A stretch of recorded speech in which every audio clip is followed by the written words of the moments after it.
Hi, welcome to another episode of Heal and Be Rich.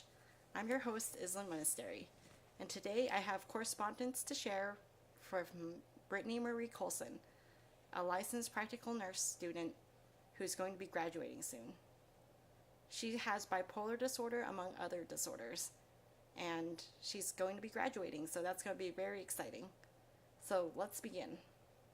I write, what are you officially diagnosed with by a medical professional? And Brittany writes, PTSD, bipolar stage 2, generalized anxiety, depression, ADD, OCD, and tinnitus. What medicines are you on to treat your conditions? Right now I take Vyvanse 60 milligrams, Klonopin 0.5 to 1 milligrams PRN or as needed. I use supplements such as valerian root and melatonin for sleep and anxiety, and take a probiotic and multivitamin plus an iron supplement since my anemia comes and goes. What do you do to manage your conditions? I also like yoga, to go on walks. I love nature, bird watching, deep breathing exercises, and meditation. I try distraction exercises, even just listening to music or closing my eyes and picturing my son, the wonderful future ahead, or focusing on my breathing and physical activity and changes in my diet. I cut out sodas. I drink plenty of water. I watch my portions and keep my metabolism going. I stay checking on my blood work yearly and see my therapist as needed. My doctor is every 3 months for a checkup and refill. My blood sugar stays perfect. 70 to 110 is normal range, and mine is around high 80s usually, and my blood pressure stays 120 to 124 over 74 to 78.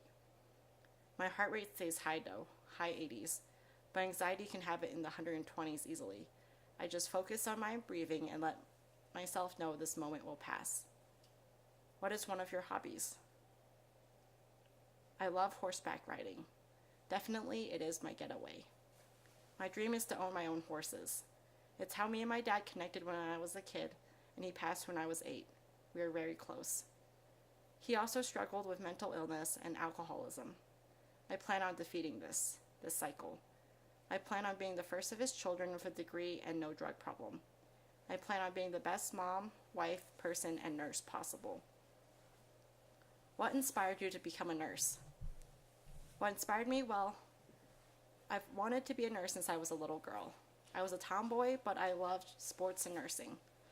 My grandmother raised me since I was 6, and she was a nurse for over 30 years. She passed away 2 weeks before my 20th birthday in 2012, and it's still hard without her here, but I know she'd be proud and she's with me every step of the way. If I can be half the woman, wife, mother, and nurse she was, well, I have nothing to worry about.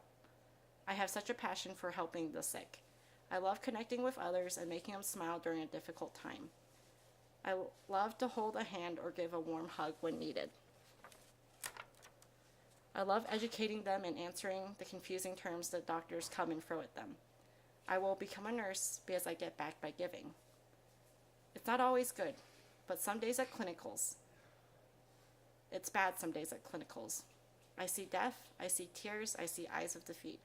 I know I can't cure the world, but I can make a difference. Even if it's just one patient a week, that's enough for me. The world deserves good nurses. I plan on being just that, a damn good nurse. My heart rate stays pretty high too. Speak of which, what type of nurse do you want to be when you graduate? I'm graduating as a practical nurse July 27th, 2018 from a very difficult and fast-paced 10-month program. I was in the RN Associates program, but withdrew last year at the end of March, 1 month before my first year was complete, due to me having an allergic reaction to a new medication, Latuda. I then dropped out and went into the practical nurse, or PN program. I plan on working for a year or two, then continue my education to eventually get my associate's, then bachelor's, as a registered nurse. My goal is to be a CCRN, or critical care registered nurse. What was your favorite moment in clinical? There was so many, but one was in ICU. A patient was crying. I walked in.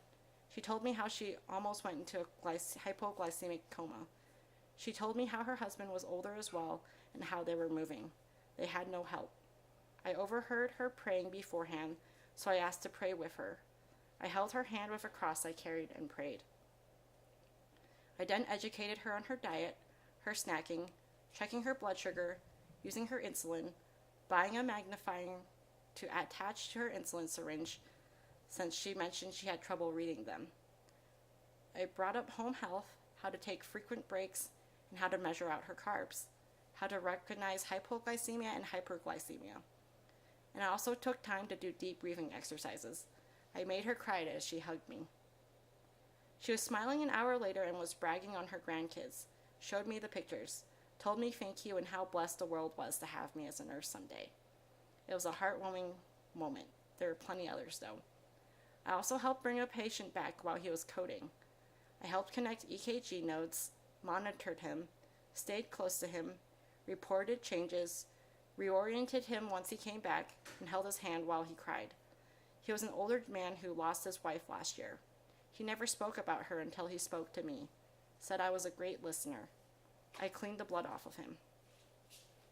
Told him he looked tough in a joking manner, and helped him text his brother-in-law. He was cold. I noticed the shiver. I went and brought him a warm blanket. He was appreciative. He was so appreciative. But it warmed my heart being there for him. So many stories. I love the hospital setting and being there for others. Due to HIPAA, I can only share so much without giving away identity, so hoping that all helps. Those are some incredibly heartwarming stories. I love it. Where do you see yourself in 5 years? I see myself working as an RN in the ICU department, building our dream home if it's not done by then, with at least 3 kids. I have 1 child already, he's 8. I'm marrying his daddy, my high school sweetheart, May 25th. We've been together since February 1st, 2008. Oh my gosh, that's wonderful! Congratulations! Do you have any advice to people who have your same conditions? The only advice I can give is to never let a diagnosis define you. We are all capable of amazing things and we all deserve to be happy. So thanks for listening, everybody. And if you like this interview, click subscribe below. Thanks.